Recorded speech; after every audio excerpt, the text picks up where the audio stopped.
Pump सॅडवर आपलं स्वागत आहे. आमच्या शॉपवर तुम्हाला सर्व टाईपचे branded water pumps heavy discounted रेटवर भेटतील. आम्ही ऑल ओव्हर इंडिया डिलिव्हरी करतो आणि आम्ही रिटेलर्सला पण मटेरियल सप्लाय करतो. आमचा शॉप नालासोपारा ईस्टमध्ये आहे आणि तुम्हाला शॉपचे ॲड्रेस डिटेल्स हवे असतील तर तुम्ही Googleवरती ॲशली ट्रेडिंग कंपनी सर्च करू शकता किंवा तुम्ही डिस्क्रिप्शन चेक करू शकता.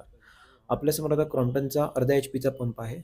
हा हाय सक्शन पंप आहे ज्याला लोकली बूस्टर पंप पण म्हणतात. मॉडेलचं नाव आहे Aquagold 50-23. पाईप साईज आहे 13x13 mm, इंचमध्ये अर्धा बाय अर्धा इंच. हेड रेंज आहे 6 ते 23 मीटर, फीटमध्ये 19 ते 75 फीट. डिस्चार्ज रेंज आहे 1300 ते 250 लिटर पर आवर. पंपमध्ये कॉपर वाइंडिंग आहे. सिंगल फेस पंप आहे. 180 ते 260 व्होल्टच्या बिटवीन हा पंप चालू शकतो. 1 वर्षाची तुम्हाला ह्या पंपची वॉरंटी भेटेल. हा पंप बंगलो, गॅरेजेस, फ्लॅट्स, मग हॉटेल्स, हॉस्पिटल्स, लॉन स्प्रिंकलिंग, फाउंटन्स आणि कुठल्या पण प्रकारच्या बूस्टिंग ॲप्लिकेशनसाठी यूज होऊ शकतो. ह्या पंपची तुम्हाला प्राईस माहिती करायची असेल तर तुम्ही आम्हाला कॉन्टॅक्ट करू शकता. Thank you.